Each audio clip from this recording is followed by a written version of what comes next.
ভূমিকম্প আমি চোখে দেখেছি, ভূমিকম্প আমি চোখে দেখেছি। গত 2 বছর আগে আমেরিকা যখন আমাকে প্রোগ্রাম দিল, তখন ওয়াশিংটনে মহাশূন্য গবেষণাগারের একটা অডিটোরিয়াম আছে, সেই অডিটোরিয়ামে আমাকে নেওয়া হলো দেখাবার জন্য। অন্তত 5000 লোক বসতে পারে সেখানে, বিরাট স্ক্রিন, সেই স্ক্রিনে ভূমিকম্পের ছবি দেখানো হবে। মাত্র 1 বছর আগে লস অ্যাঞ্জেলেসে ভূমিকম্প হয়েছিল, সেই ভূমিকম্প দেখানো হবে। এটা পাওয়ারফুল ক্যামেরা দিয়ে স্যাটেলাইট থেকে এই ছবিগুলি তোলা হয়েছে। ভূমিকম্প যখন ওঠে, যখন ভূমিকম্প শুরু হয় তখনকার ছবি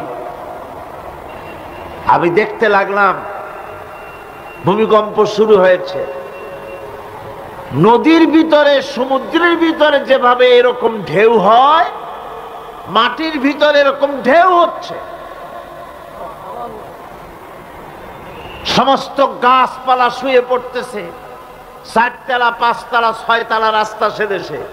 এক একটা রাস্তা ডিমের মামলেটের মতো জড়িয়ে পেঁচিয়ে যাচ্ছে। আমি আল্লাহু আকবার বলে চিৎকার দিয়ে উঠেছি। আমি কোথায় বসে আছি সে খেয়াল আমার ছিল না, আমি আল্লাহু আকবার বলে চিৎকার দিয়ে উঠেছি। মাটির মধ্যে ঢেউ উঠছে, বাড়িঘর ভেঙে চুরমার হয়ে যাচ্ছে। গাড়িগুলি রাস্তার ফাঁকে ফাঁকে, শত সহস্র গাড়ি চ্যাপ্টা হয়ে ভর্তা হয়ে যাচ্ছে। আল্লাহ পাক কি প্রচন্ড ক্ষমতার মালিক!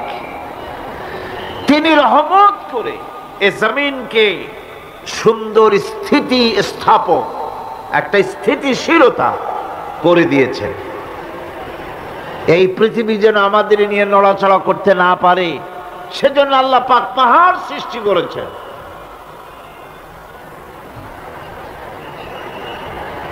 চট্টগ্রামে পাহাড় আছে না? রাঙামাটি, খাগড়াছড়ি, বান্দরবান পাহাড় আছে না?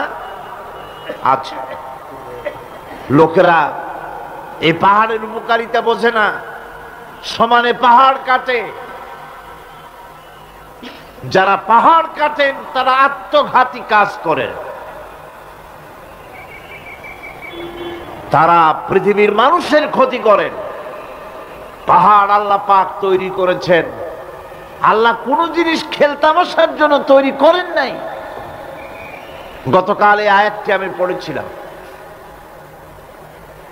আল্লাযীনা ইয়াযকুরুনাল্লাহা কিয়ামান ওয়া কুউদান ওয়া আলা জুনুবিহিম ওয়া ইয়াতাফাক্কারুনা ফী খালকিস সামাওয়াতি ওয়াল আরদ রব্বানা মা খালাকতা হাযা বাতিলা।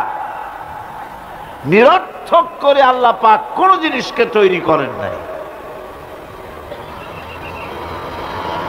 আল্লাহ পাক এই পাহাড় সৃষ্টি করেছেন জমিনের ভারসাম্য রক্ষা করার জন্য। সেই পাহাড়গুলি কাটতেছে মানুষ সমানে, গাছ কাটতেছে সমানে।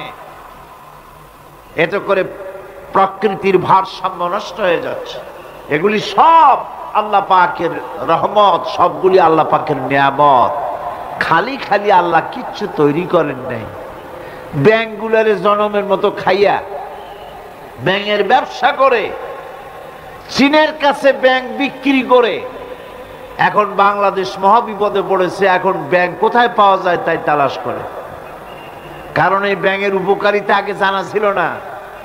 এত কীটনাশক ওষুধ ছড়ানো লাগতো না। কীটনাশক ওষুধ ছড়িয়ে জমিনের উর্বরা শক্তির 12টা বাজানো হচ্ছে। আল্লাহ পাক আপন কুদরতে, আপন রহমতে অসংখ্য ব্যাঙ তৈরি করে দিয়েছিলেন, যাতে করে অতিরিক্ত পোকামাকড় গুলিয়েরা ধরে ধরে খাইয়া ফেলে। আল্লাহ পাকের এগুলি কিভাবে নষ্ট করা হলো, আর এখন কীটনাশক ওষুধ দিয়ে সর্বনাশ করা হলো। আর কীটনাশক ওষুধ আনা হচ্ছে ভারত থেকে, ইন্ডিয়া থেকে। ভারত থেকে কীটনাশক ওষুধ আর সার জানা হচ্ছে, তা দিয়ে বাংলাদেশের মাটির উর্বরা শক্তি আরো নষ্ট হচ্ছে। আপনারা জিজ্ঞেস করবেন চাষীদের কাছে কিভাবে নষ্ট হচ্ছে জমিন। সুতরাং আল্লাহ পাক খেল তামাশার বিষয়বস্তু করে কিছুই তৈরি করেন নাই, সবগুলিকে আপন রহমতে তৈরি করেছেন মানুষের সৃষ্টি জগতের জন্যে, যার দ্বারা মানুষ উপকৃত হতে পারবে। এর জন্য তিনি হচ্ছেন রহমান। বলেন তিনি কি? রহমান।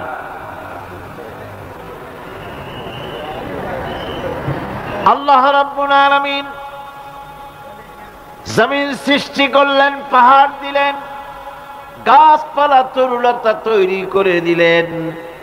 এরপরে আল্লাহ পাক বলছেন, তাকিয়ে দেখো সমুদ্রের দিকে, ওয়া হুয়াল্লাযী সাখখারাল বাহরা লিতাকুলু মিনহু লাহমান তারিয়ান ওয়া তাস্তাখরিজু মিনহু হিলিয়াতান তালবাসুনাহা।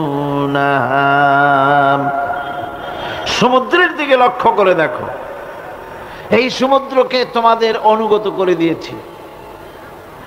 এর মধ্যে রয়েছে তাজা মাছ মাংস রয়েছে, এর ভিতরে রয়েছে তোমাদের পরিধানের অলংকার আদির জন্য মূল্যবান সম্পদ রাখা হয়েছে সমুদ্রের মধ্যে। বিজ্ঞানীরা বলেছেন পৃথিবীর উপরিভাগে যা আছে মাটির তলায় তার থেকে অনেক বেশি বেশি মূল্যবান জিনিস আছে। আছে না মাটির তলায় মূল্যবান জিনিস? কি আছে? কি আছে? খনিজ দ্রব্য আছে, সোনা আছে, লোহা আছে, তেল আছে। তেল যে শুধু সৌদি আরবে, কুয়েতে আর কাতারে, বাংলাদেশে তেল নাই এটা ঠিক না। আমাদের দেশে তেল আছে।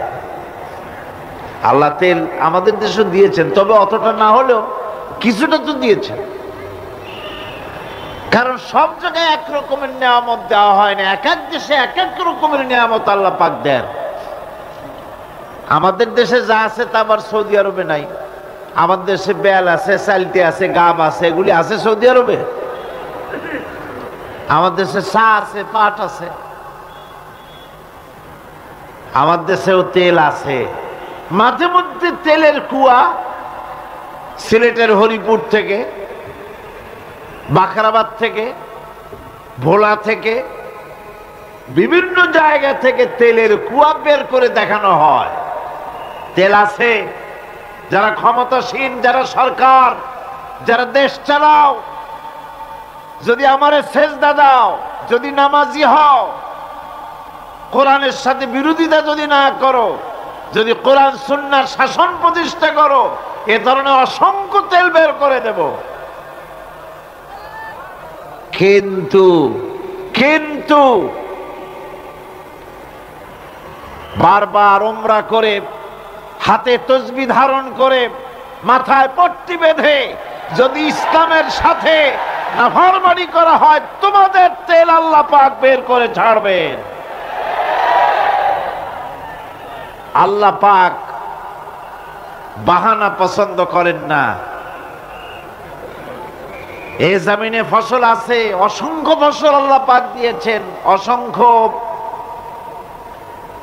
খনিজ পদার্থ আল্লাহ পাক দান করেছেন। সেই খনিজ পদার্থগুলি আল্লাহ পাক, খনিজ দ্রব্যগুলি আল্লাহ পাক দিবেন মোমেনদের হাতে। কাদের হাতে দিবেন?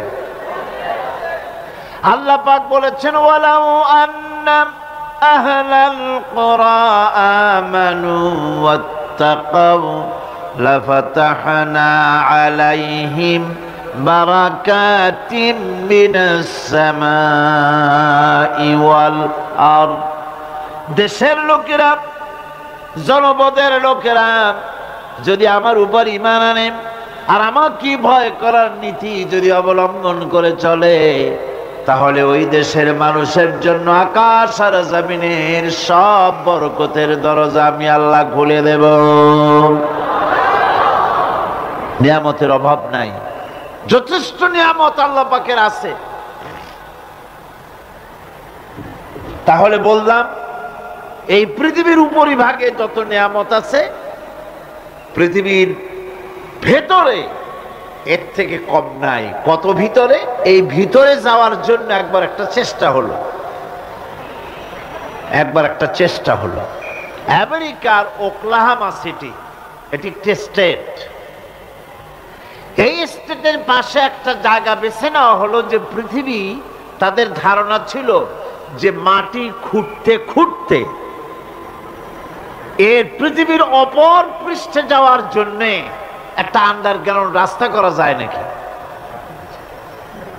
ছোটবেলায় পড়ছিলাম আর ভূগোলে একটা বইতে যে কেউ যদি আমাদের দেশ থেকে এখান থেকে মাটি খোঁড়া আরম্ভ করে তাহলে মাটি খুঁড়তে খুঁড়তে একদিন না একদিন আমেরিকায় পৌঁছে যাবে। কোনো ভিসা টিসা লাগবে না, VD7 DB7 97 লাগবে না, এমনি যাইতে পারবে। মানুষেরা চেষ্টা করলো মাটি খোঁড়া। মাটি খুঁড়তে খুঁড়তে পৃথিবীতে এটাই ছিল প্রথম এই দুঃসাহসিক পরিকল্পনা। ৬,০০০ ফিট পর্যন্ত মাটি খনন করার পর কোনো কুল কিনারা করতে না পেরে তারা এই দুঃসাহসিক পরিকল্পনা ছেড়ে দিল। কিন্তু গবেষণার শেষ হয়নি। যারা গবেষণা করেছেন তারা গবেষণালব্ধ, তাদের অভিজ্ঞতা তারা লিখেছেন যে পৃথিবীর অন্তত ১৮০ মাইল গভীর পর্যন্ত তাদের একটা আইডিয়া হয়েছে যে পৃথিবীর মাটির নিচে অসংখ্য খনিজ দ্রব্য রয়েছে, অসংখ্য নিয়ামত এই পৃথিবীর মাটির ভিতরে আল্লাহ পাক লুকায় রেখেছেন। ওর তলায় কি আছে বিজ্ঞানীদের মাথায় এখনো ঢোকে নাই। এই পৃথিবীর উপরে যা আছে ভেতরের থেকে আল্লাহ পাক বেশি রেখেছেন। এরপরে সমুদ্রের ভয়াল দৃশ্য দেখলে পরে মানুষের কলিজা ভীত, প্রকম্পিত, সন্ত্রস্ত হয়ে যায়। কথা ঠিক কিনা? যত বড় বাহাদুর হোক, সমুদ্রের ঢেউর মধ্যে যদি পড়ে বাহাদুরি আর থাকে না। ঠিক কিনা কন? যতই বড় আল্লাহ নাই, কিন্তু সমুদ্রে গেলে আর অসুবিধা হয় না। সমুদ্রের ঢেউয়ের মধ্যে যখন মানুষ পড়ে, আল্লাহ পাক বলেছেন দাল্লা মান তাদউনা ইল্লা ইয়াহু, একমাত্র আল্লাহ ছাড়া সবাই কি ভুলে যায়? আমি দেখেছি সমুদ্রের দরিয়ার ভিতরে ঢেউ যখন শুরু হয়, অমুসলিমরা পর্যন্ত তাদের ভাষায় স্রষ্টাকে যা বলে সে নাম ভুলে গিয়ে সকলের মুখ থেকে বেরোয় আল্লাহ আল্লাহ আল্লাহ আল্লাহ বাঁচাও।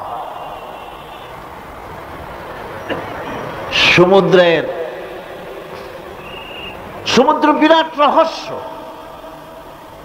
একটি বিরাট রহস্য। বারমুদা ট্রায়াঙ্গলের কথা আপনারা শুনেছেন। বারমুদা ট্রায়াঙ্গলটা কি? এটা এখনো বিজ্ঞানের কাছে স্পষ্ট হয়নি।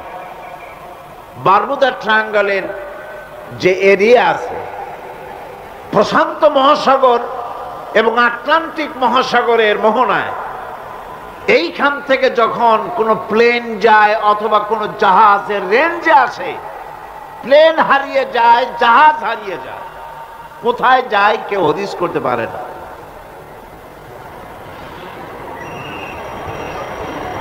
ক্যালিফোর্নিয়ার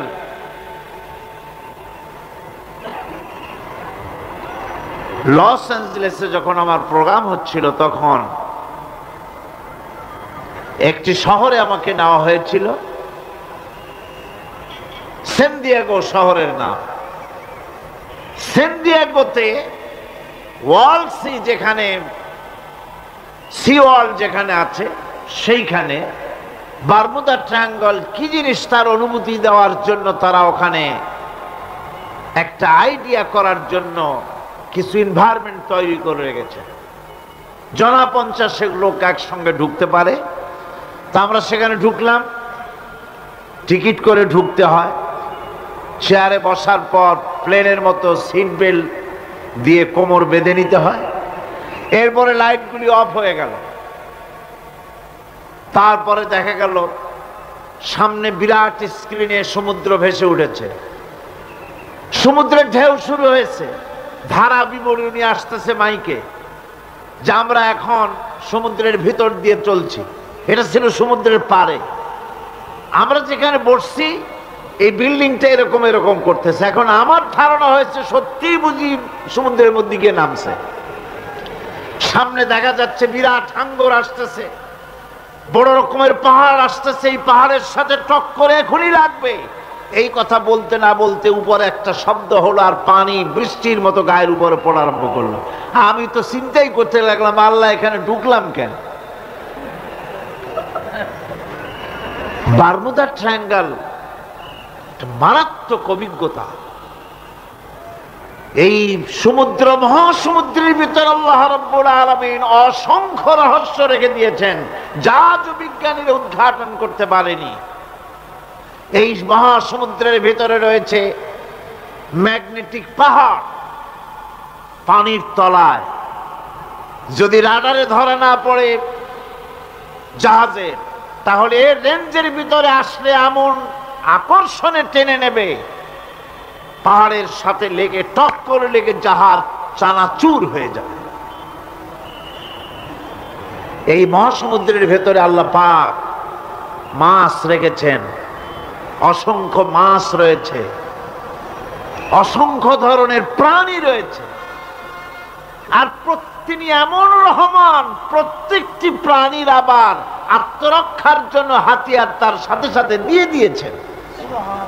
এক প্রকারের মাছ আমি নিজে দেখেছি সি ওয়ার্ল্ডে গিয়ে, এক প্রকারের মাছ আছে, সে যদি আক্রান্ত হয় তাহলে তার পেছনের দরজা থেকে এক প্রকারের লাভা, এক প্রকারের আটা জাতীয় জিনিস ছেড়ে দেয়। ওইটা পানি তড়িৎ গতিতে, আর পানি আশেপাশে পানিগুলি ইলেকট্রিফাইড হয়ে যায়। যে তাকে আক্রমণ করতে আসছে ইলেকট্রিক শক খেয়ে পালানো ছাড়ার পথ থাকে না। আবার আর এক প্রাণী, আর এক প্রকারের মৎস্য আছে যেগুলি আক্রান্ত হলে পরে সে তখন তার মুখ থেকে ব্লু রঙের, গাঢ় কালো রঙের এক প্রকারের কতগুলি লালা বের করে দেয়, তার আশেপাশে একদম কালো অন্ধকার হয়ে যায়, তারা আর কেউ দেখতে পারে না। এভাবে করে প্রত্যেককেই আত্মরক্ষার জন্য আল্লাহ পাক হাতিয়ার দিয়ে দিয়েছেন। সুবহানাল্লাহ বিহামদিহি। সেই সমুদ্রের ভেতরে এই ধরনের মৎস্যরাজি, বিরাট বিরাট প্রকাণ্ড প্রকাণ্ড প্রাণী আল্লাহ পাক সেখানে রেখেছেন।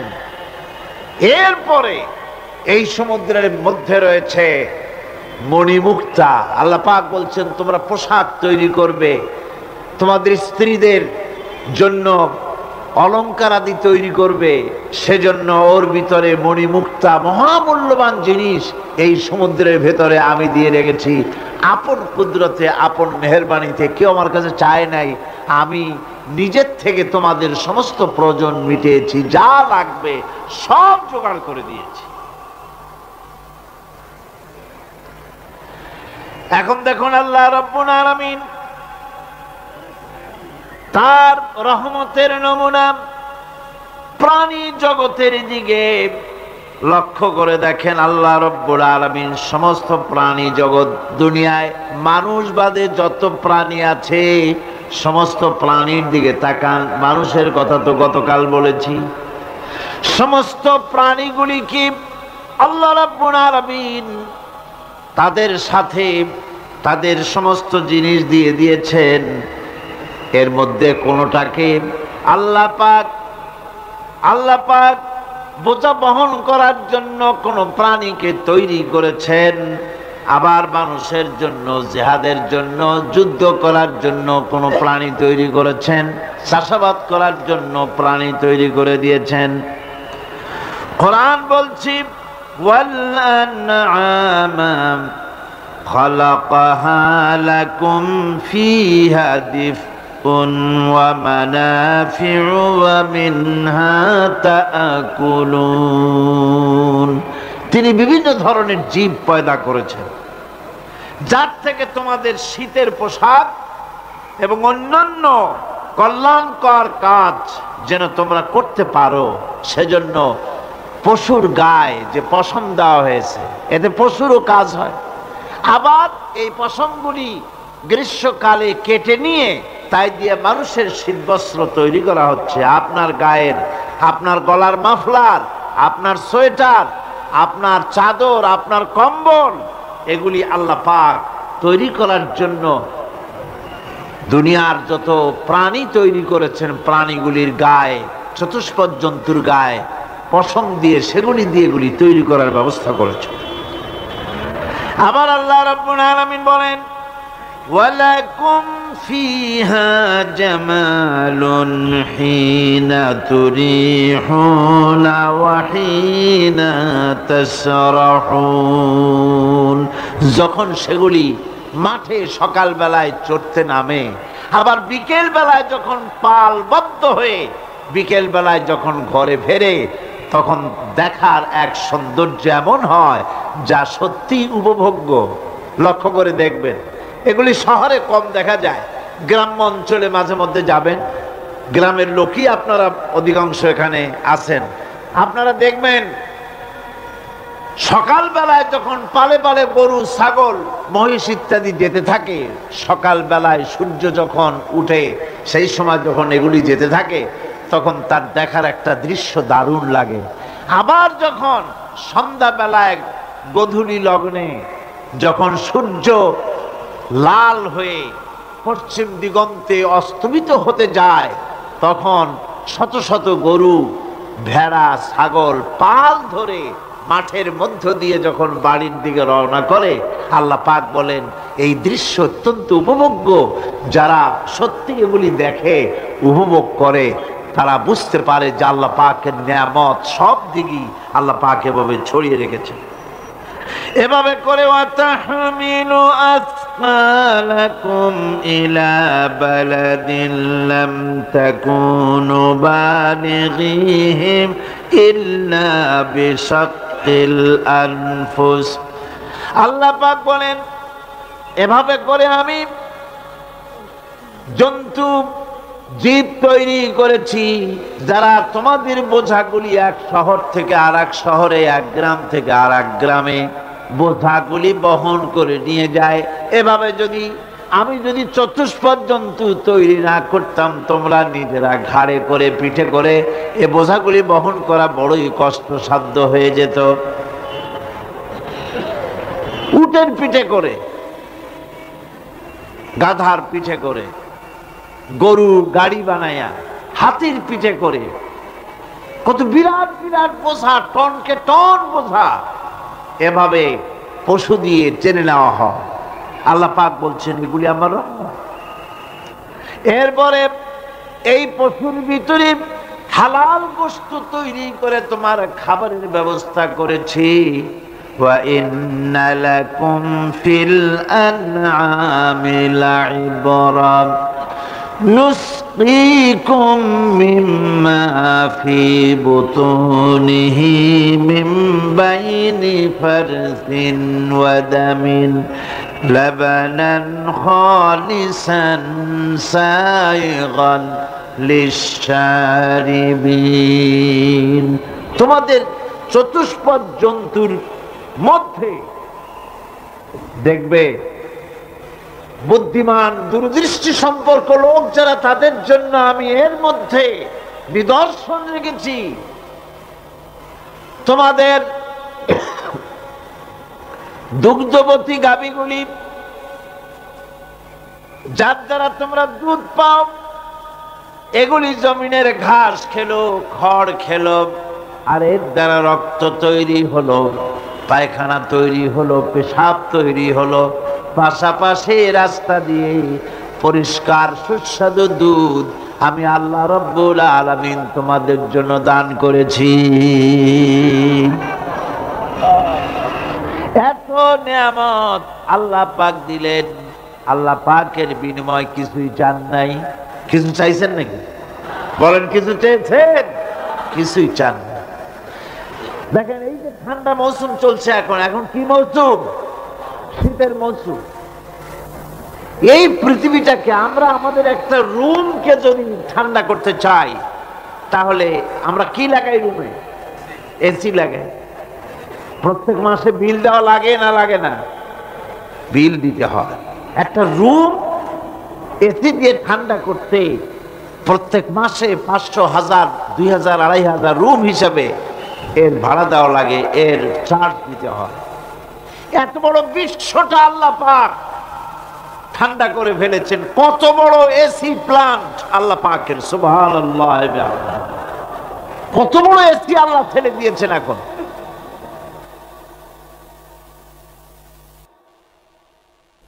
ডিজেল জ্বালায় আগুন তৈরি করেন, কাঠ জ্বালায় আগুন তৈরি করেন।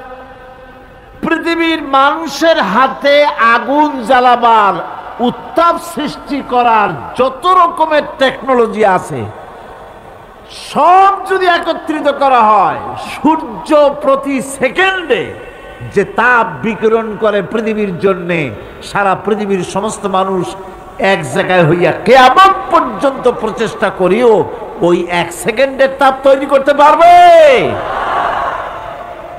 পারবে না। সুতরাং আল্লাহ রাব্বুল আলামিন তিনি বিরাট নিয়ামত রেখেছেন সব জিনিসের মধ্যে। এই নিয়ামতগুলি বুঝতে হবে, এগুলি বুঝতে হবে।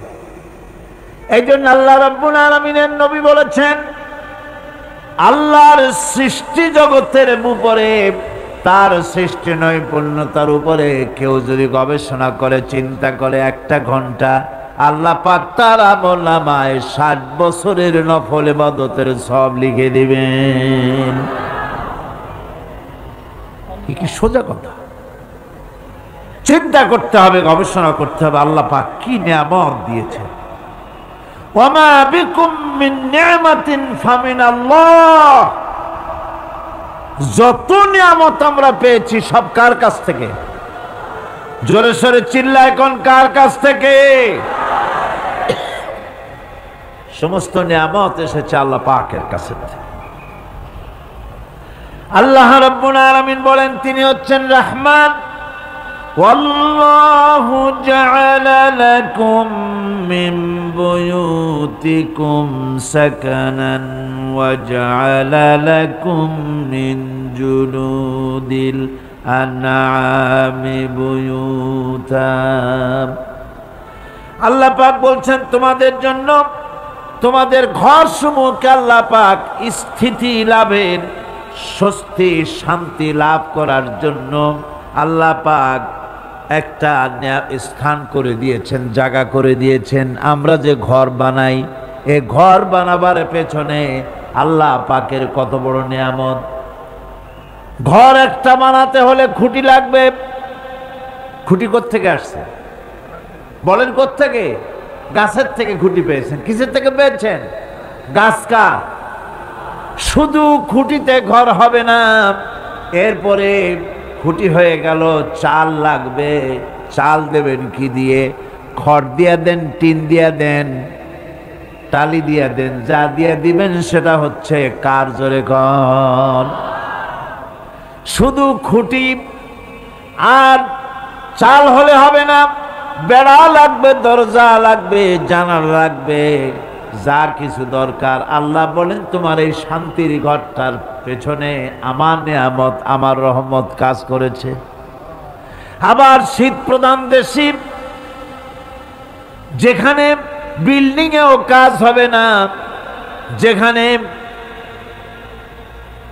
ঘর বানাতে হলে কাঠখড়ির ঘর দিয়েও কাজ হবে না, এত প্রচন্ড শীত, সেইখানে আল্লাহ পাক পশুর চামড়া দিয়া ঘর বানাবার জন্য মানুষের মাথায় আল্লাহ পাক বুদ্ধি দান করে দিয়েছেন। আল্লাহ পাক বলছেন জুলুদিল আনআমি বুয়ুতা, চামড়া দিয়ে ঘর তৈরি করা হয়। এস্কিমোরা করে, দেখে আসবেন, চামড়া দিয়ে ঘর তৈরি করা হয়। আল্লাহ পাক এই পশু দিয়ে মানুষের এত উপকার করছেন। তিনি রহমান। এই রহমত থেকে পৃথিবীর কেউ বঞ্চিত নয়। সমস্ত প্রাণী সমূহকে আল্লাহ পাক এই বিরাট নিয়ামত দান করেছেন। একটি মানুষ যতই সংকীর্ণ হোক,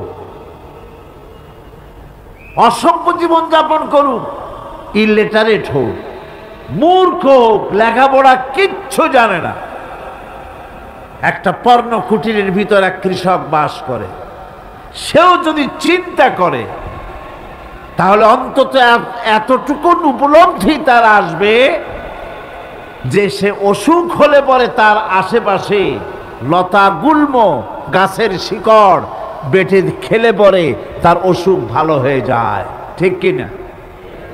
এখন তো অসুখ ভালো হওয়ার জন্য কোনো অসুবিধা নাই, কোনো সমস্যাই সমস্যা নয়। পত্রিকার ভিতরে অ্যাডভার্টাইজ আসতেছে, স্ট্যাম্পের উপরে লিখে দেব আখেরি লেখা, বিশ্বব্যাপী চ্যালেঞ্জ। মেয়ে লোকও চ্যালেঞ্জ দিতেছে, পুরুষও দিতেছে, পাগলও দিচ্ছে, ছাগলও দিচ্ছে, সবাই মিলে চ্যালেঞ্জ করছে। পত্রিকাগুলি পয়সার লোভে আবার এগুলি ছাপতেছে। সব রকমের রোগ, অসুখ, সব রকমের ওষুধ তারা দিতে পারবে। তেই যদি হয় তো খামাখা আমাদের মেডিকেল কলেজ রাইখা লাভ কি? বিজ্ঞাপন দিয়ে যদি ওষুধ বিক্রি করা হয়, কেমন গভর্নমেন্ট আমি বুঝি না। এই পাগল ছাগলের বিজ্ঞাপনগুলি ছাপা হয় পত্রিকায়, লোকেরা বিভ্রান্ত হয়, লোকেরা বোঝে না। তাদের কাছে গেলেই মুখ দেখেই বলে দেব এরকম আসতেছে, পাগলের মতো চেহারা, মুখ দেখেই বলে দেবে শেষ দর্শন, আর দর্শন জিন্দিগিতে করা লাগবে না। ছোট্ট ছোট্ট পোলাপানো এরকম এক এক জায়গায় হইতেছে। খুলনা জেলার দাকপ এলাকায় একবার শোনা গেল সেখানে ছাগলে পানি পড়ে দেয়, যে যাবে তার রোগ ভালো হবে। কি শিক্ষিত কি অশিক্ষিত সমানে গিয়া লাইন দিতে লাগলো। ছাগলের বাড়ি, ছাগলের কাছে পানি ধরে। এখন ছাগলের কাছে কিছু ধরলি তো সে শোকে, শুকতে গেলেই মনে করে যে পড়িয়ে দিছে, দম করে দিছে, আর খাইতেছে। এরপরে ছাগলওয়ালার বাড়ি এক ছাগল দিয়া হাতির মালিক হয়ে গেছে সে, বাড়ি বিল্ডিং টিল্ডিং করে সর্বনাশ। কি আজীব তামাশা, কি আশ্চর্য দেশ। এমন কোন রোগ নাই যে এই সমস্ত পাগল ছাগলের চিকিৎসা ভালো না হবে। এগুলি অ্যাডভার্টাইজ দিয়ে চলছে। আল্লাহ পাক মানুষকে অসুখ দিয়েছেন, অসুখের আবার ওষুধও দিয়েছেন। কারণ আলহামদুলিল্লাহ লিকুল্লি দাইন দাওয়াও, প্রত্যেকটি রোগের ওষুধ আল্লাহ তৈরি করেছেন। সুবহানাল্লাহি বিহামদিহি। কালো জিরা সম্পর্কে রাসূল করিম সাল্লাল্লাহু আলাইহি ওয়াসাল্লাম বলেছেন, হাদিহি হাব্বাতুস সাওদা, এটা হচ্ছে কালো দানা। দাওয়াউন লিকুল্লি দাইন ইল্লা সাম, মৃত্যু ছাড়া সকল রোগের ওষুধ কালো জিরার মধ্যে আছে। আবার মধু সম্পর্কে আল্লাহ পাক বলেছেন এটি হচ্ছে গোটা পৃথিবীর সমস্ত মানুষের জন্য রোগের প্রতিষেধক। একজন নিরক্ষর মানুষও, যিনি লেখাপড়া কিছুই জানে না, সে লোকটাও টের পায় অসুখ বিসুখ হলে সে আশেপাশে লতা গুল্ম বেটে তার থেকে তার রোগ নিরাময় করতে পারে। রৌদ্রের দাবানল থেকে বাঁচার জন্য সে গাছের আশ্রয় নিতে পারে। তরুণ গাছ থেকে ফার্নিচার তৈরি করতে পারে। আবার এই গাছ যখন এই গাছ থেকে সুস্বাদু ফল পেতে পারে, আর এই গাছ যখন বুড়ো হয়ে যায় তখন তার দিয়ে সে ফার্নিচার তৈরি করতে পারে। অসংখ্য নিয়ামত তার চতুর্পাশে ছড়ানো থাকে। একটা নিরক্ষর মূর্খ ব্যক্তিও যদি চিন্তা করে তাহলে আল্লাহর রহমত সম্পর্কে জানতে তার মোটেই কষ্ট হওয়ার কথা নয়। মূল কথা হলো চিন্তা করা, গবেষণা করা। আল্লাহ পাক এই জন্য বারবার বলেছেন লা আয়াতিন লিকাউমি ইয়াতাফাক্কারুন, লা আয়াতিন লিউলিল আলবাব, যারা নাকি চিন্তাশীল, গবেষক, মাথায় গিলুটিলু যাদের আছে, ওরা এগুলি খুব ভালো করে বুঝবে। আল্লাহ রাব্বুল আলামিন এই পৃথিবীকে তার রহমত দিয়ে ছেড়ে রেখেছেন, অসংখ্য রহমত দিয়ে রেখেছেন। আর তার রহমত সৌন্দর্য বিবর্জিত নয়, তার রহমত দিয়েই সব সুন্দর হয়ে সাজিয়ে গুছিয়ে আল্লাহ পাক তৈরি করেছেন। আকাশটাকে সাজিয়েছেন। কোরআনে কারীমের মধ্যে রব্বুল আলামিন বলেন ওয়ালাকাদ যায়্যানাস সামাআদ দুনিয়া বিমাসাবিহা وجعلناها رجوما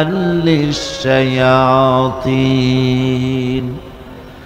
এই দুনিয়ার আকাশখানিকে তারকা প্রদীপ দিয়া সাজায় রেখেছি মনের মতন। দেখো তুমি তাকাইয়া, এই পৃথিবীটাকে, এর আকাশটাকে সুসজ্জিত করা হয়েছে।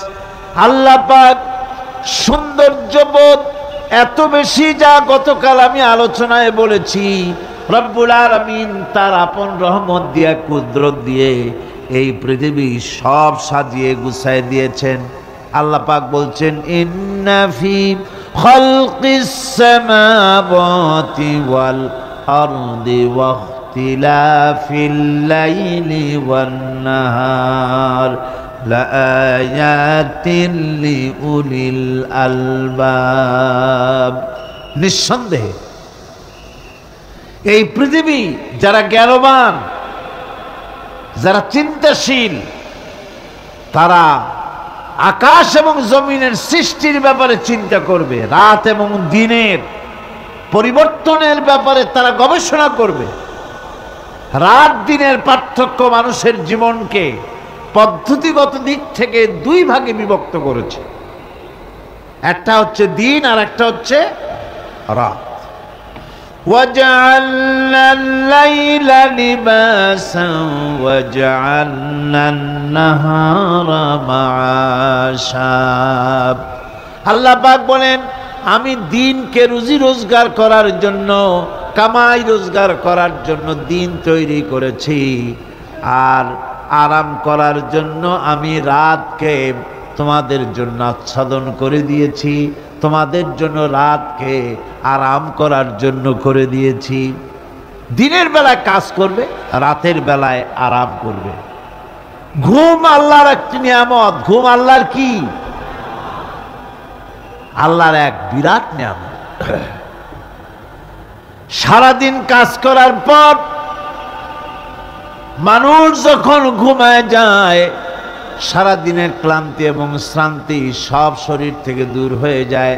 সকাল বেলায় আবার কাজ করার জন্য শরীর প্রাণবন্ত আর সজীব হয়ে যায়। এই ঘুম যার হয় না, সেই বুঝতে পারে কি নিয়ামত সে হারায়। আল্লাহ পাক যেন সারা জীবন যতটুকু ঘুমের স্বাস্থ্যের জন্য আমাদের প্রয়োজন, আল্লাহ যেন এই নিয়ামত থেকে আমাদেরকে বঞ্চিত না করেন। আমরা বলি আমিন। ঘুমের জন্য মানুষ ঘুমাইতে না পারলে পাগল হয়ে যায়। কি বিরাট নিয়ামত এই ঘুম আল্লাহ পাক মানুষকে দিয়েছে। আমার বন্ধুগণ, এভাবে করে আল্লাহ রাব্বুল আলামিন মানুষের একঘেয়েমি দূর করার জন্য সকাল করেছেন, দুপুর করেছেন, বিকেল করেছেন, সন্ধ্যা করেছেন, রাত করেছেন, ঘুমাবার ব্যবস্থা করেছেন, কামাই রুজির ব্যবস্থা করে দিয়েছেন, রুজি রোজগার করার ব্যবস্থা করেছেন। সব কিছু তিনি রহমান বলে, তিনি দয়াবান বলে মানুষের সব প্রয়োজন আল্লাহ পাক মিটিয়ে দিয়েছেন। আল্লাহ সুবহানাহু ওয়া তাআলা তিনি বলছেন আমার রহমতেই পৃথিবীর মাটি থেকে তোমাদের ফসল উৎপাদিত হয়। তোমরা দেখো আফারাআইতুম মা তাহরুসুন আআনতুম তাজরাউনাহু আম নাহনুজ জারিউন। জমিন থেকে ফসল কে উদ্গত করে। উদ্ভিদকে কে গজায়? তুমি গজাও না, আমি গজাই। আল্লাহ পাক বলেন সমস্ত উদ্ভিদগুলি আমি তোমাদের জন্য গজায় দেই, উঠায় দেই। এরপরে যখন ফসল হয়, ফসল পাকা দেখে মানুষ তখন মোষে তেল মাখে, ফুর্তি করে, আনন্দ করে। এবার ফসল খুব ভালো হয়েছে, ভালো করে গান দেব। মানুষরাই চিন্তা করে বেশি ফসল হয়েছে, গান বাজনা, থিয়েটার, গুনাগার বিবির গান, এগুলি ভালো করে শুনতে হবে। গাছে কাঁঠাল, গোপে তেল, জমিনে ফসল, মোষে তেল মাখে আনন্দ করে যে গান বাজনা করবে। আল্লাহ পাক বলেন দেখো, লাউ নাশাউ জাআলনাহু হুতামান ফাযালতুম তাফাক্কাহুন। যদি আমি ইচ্ছে করি তাহলে তোমার ফসলকে আমি কুটায় পরিণত করে দিতে পারি, তখন তো তুমি নিজের কপালে করাঘাত করবে আর বলবে আহারে মাহরুম হয়ে গেলাম, বঞ্চিত হয়ে গেলাম। আল্লাহ যদি ইচ্ছে করেন তাহলে ফসলগুলিকে আল্লাহ পাক তুষে পরিণত করে দিতে পারেন না? সিটায় পরিণত করে দিতে পারেন না? অবশ্যই। সেই জন্য আল্লাহ পাক বলছেন যেগুলি সব আমার ক্ষমতা, আমি আপন নিয়ামতে, আপন বরকতে, রহমান নামের কারণে আমি তোমাদের সব আমি গুছিয়ে দিচ্ছি। আল্লাহ পাক ফসলের জন্য, আপনার জমিনের ফসলের জন্য আল্লাহ পাক বিনা পয়সায় সারের ব্যবস্থাও করে দিয়েছেন। জোরে কোন সুবহানাল্লাহ। সেই সারটা হচ্ছে কি? ওয়া মিন আয়াতিহি আইয়ুরিকুমুল বারকা খাউফান ওয়া তামাআম ওয়া ইউনাজ্জিলু মিনাস সামাই মা।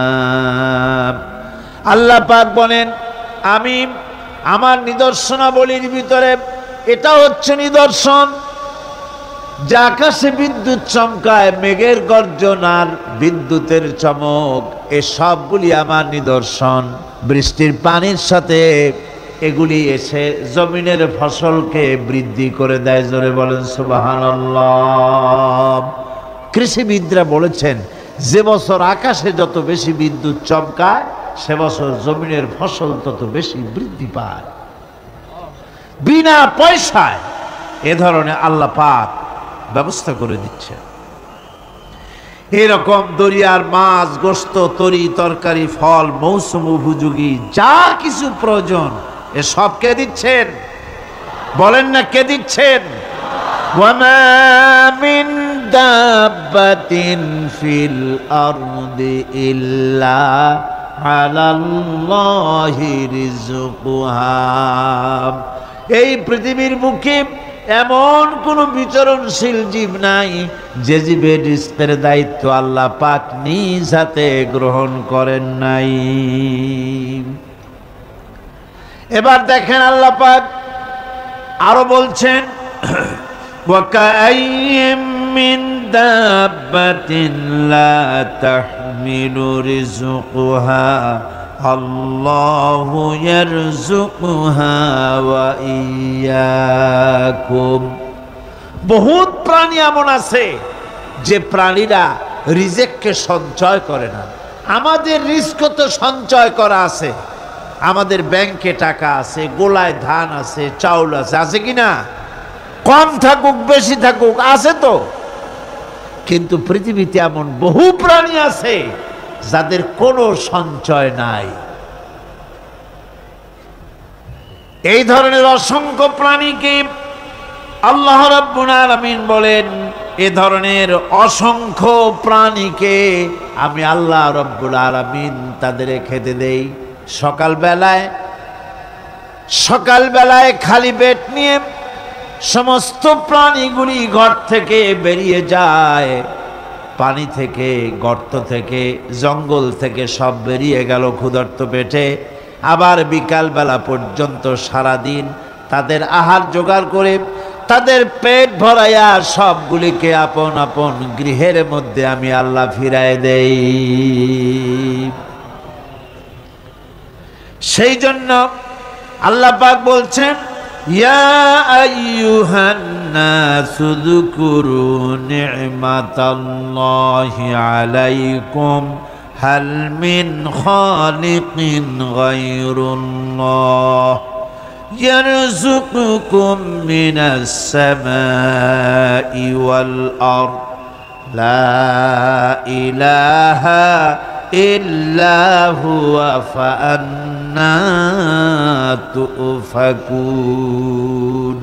হে মানব সকল, স্মরণ করো আল্লাহ পাকের সেই নিয়ামতের কথা, যে নিয়ামত ওই আল্লাহ ছাড়া কে আছে যে তোমাকে আকাশ থেকে রিজকের ব্যবস্থা করেন, যিনি তোমাকে খাওয়ার দাওয়ার ব্যবস্থা করেন, তিনি ছাড়া কেউ নাই এই পৃথিবীর বুকে, আকাশে এবং জমিনে। তিনি এক এবং একক। ওয়া ইলাহুকুম ইলাহুন ওয়াহিদ লা ইলাহা ইল্লা হুয়ার রাহমানুর রহিম। তিনি হচ্ছেন তোমাদের ইলাহ, তিনি এক, তিনি একক। সুতরাং তিনি হচ্ছেন পরম দাতা এবং বিশেষ নিয়ামত যিনি দেন, পরম দাতা এবং দয়ালু। কোরআনে কারিমে যখনই আমরা বলেছি আলহামদুলিল্লাহি রাব্বিল আলামিন, আল্লাহ পাক খুশি হয়েছে। প্রশ্ন হয়েছে তার কি আরো কোনো গুণ আছে? জবাবে বলেছি আর রহমানির রহিম, তিনি পরম দাতা, তিনি দয়ালু। সুবহানাল্লাহ বিহামদি, তিনি রহিম। পরকালে কিয়ামতের ভয়াবহ দিনে বান্দার জন্য তিনি রহিম হবেন। দুনিয়ায় তো অবারিত উন্মুক্ত হস্তে সকলকে দিচ্ছেন, আর কিয়ামতের দিন আল্লাহ পাক রহিম হবেন তার বান্দাদের জন্য। কোরআন বলছে তিনি হচ্ছেন রহমান, মানুষের জন্য তিনি রহমান দেন। তার দয়া অফুরন্ত, এত দয়া যে তিনি যদি প্রত্যেক কথায় কথায় আমাদেরকে শাস্তি দিতেন তাহলে আমাদের বাঁচার কোনো পথ ছিল না, ঠিক কিনা কন? কোরআনে কারিমে আল্লাহ পাক বলেছেন, ওয়ামা আসাবাকুম মিন মুসিবাতিন ফাবিমা কাসাবাত আইদিকুম ওয়া ইয়াফু আন কাসীর। তোমাদের উপরে যত বিপদ আসে, সমস্ত বিপদগুলি তোমাদের হাতের কামাই করা, নিজেদের রোজগার করা, তোমাদের নিজেদের হাতের কামাই করা। ওই হাতের কামাই করার কারণে সেগুলির জন্য যে আযাব হওয়া উচিত ছিল, আমি অনেকগুলি ক্ষমা করে দেই,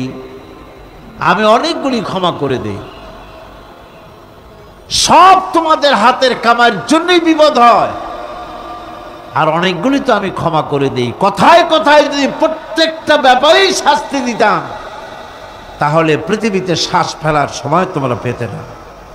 আল্লাহ পাক হচ্ছেন সেজন্য রহমান, আর তিনি রহিম। কিয়ামতের দিনের জন্য এই পৃথিবীতে মানুষ গুনাহ করা স্বাভাবিক কিনা কন? সব মানুষই গুনাহ করে। এই গুনাহগার যত বড় গুনাহগার হোক না কেন, গুনাহগার যখন তওবা করে, তওবার অনুমতি যখন আসে এবং সে যখন অনুশোচনা করে, তখন তার অপরিসীম দয়া সেই অনুশোচনাকে কবুল করে নেয়। অনুশোচনার এক বিন্দু অশ্রু গুনাহগারের অনাচারের সমস্ত দাগ মুছায় দেয়। মনে হয় যেন তার আমল নামায় কোনো দাগই ছিল না। সুবহানাল্লাহ। এই জন্য বলা হয়েছে তাইবু মিনাজ যামবি কামান লা যামবা লাহু। গুনাহ থেকে যে তওবা করে মনে হবে তার সে কোনো গুনাহই করেই নাই, আমার বন্ধুগণ, আল্লাহ পাক কেমন রহিম! এই পৃথিবীতে মানুষ যত অপরাধ করে, সেই অপরাধ বাপের সাথে করুক, মায়ের সাথে করুক, ওস্তাদের সাথে করুক, পীরের সাথে করুক, অপরাধ করলে পরে কেউ বলে না যে কাছে আয় ক্ষমা করে দেই, কেউ বলে নাকি? কেউ বলে না। আল্লাহ পাক কেমন রহমান এমন রহিম। বান্দা যখন গুনাহ করে আল্লাহ পাক গুনাহগারদেরকে ডাকেন, চুরি করেছিস, গুনাহ করেছিস, মদ খেয়েছিস, জেনা করেছিস, জুয়া খেলেছিস, হত্যা করেছিস, কুফরি করেছিস, শিরক করেছিস, যত রকমের পাপ করিস না কেন, ফিরে আয়, ফিরে আয়, চোখের পানি ফেল, আমি আল্লাহ রব্বুল আলামিন মাফ করে দেব।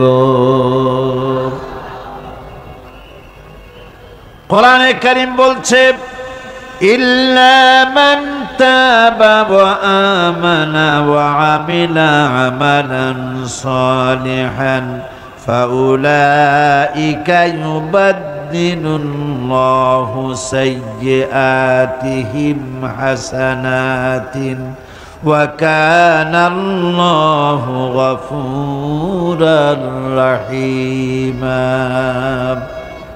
কিন্তু যে ব্যক্তি তওবা করেছে এবং ঈমান এনে পরবর্তীকালে ভালো কাজ করেছে, তাদের মন্দ কাজগুলি আল্লাহ পাক ভালো কাজ দিয়ে বদলায় দিবেন। এত বড় একটা কথা শুনে সুবহানাল্লাহ মুখ থেকে বের হলো না? গুনাহগার যত গুনাহ করেছে সে যদি তওবা করে, ওই সব গুনাহ যদি না করে, তার সাইয়্যাতগুলি আল্লাহ পাক হাসানাত দিয়ে বদলায় দিবেন। মানুষেরা চুরি করে, ডাকাতি করে, জেনা ব্যভিচার করে, যা কিছুই করে থানায় ধরা পড়ে। থানায় ধরা পড়লে তারপরে তার বিরুদ্ধে চার্জশিট হলো, এরপরে তার জেল হলো, ছাড়া পেল, আবার অন্যায় করলো, আবার ধরা পড়লো, যতবার জেল হলো ততবার ছাড়া পেল, কিন্তু থানায় দাগি আসামিদের খাতায়, চোরের খাতায়, ডাকাতের খাতায় নামটা তার মোছা হয় না, থানায় নামটা থেকেই যায়।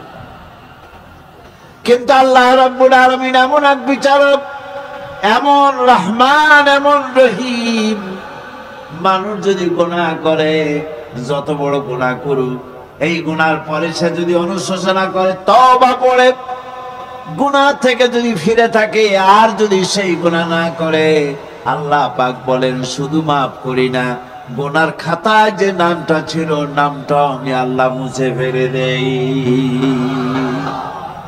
এই হচ্ছে রহমান, এই হচ্ছে রহিম, এই হচ্ছে তার অফুরন্ত দয়া, যে দয়ার কোনো শেষ নাই।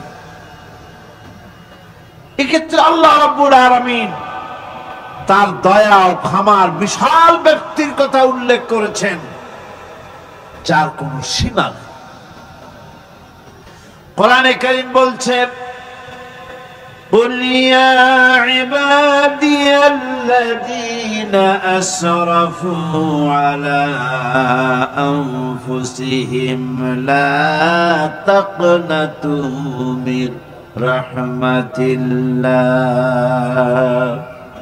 হে আমার ওই সব বান্দাগণ যারা নাকি পাপাচার করে অশ্লীলতার মধ্যে নিমজ্জিত হয়ে নিজেদের জীবনকে নষ্ট করেছে, তোমরা তোমার অনাচার যত কঠিন হোক, যত বেশি হোক, আমার রহমত থেকে নিরাশ হও না। সুবহানাল্লাহ,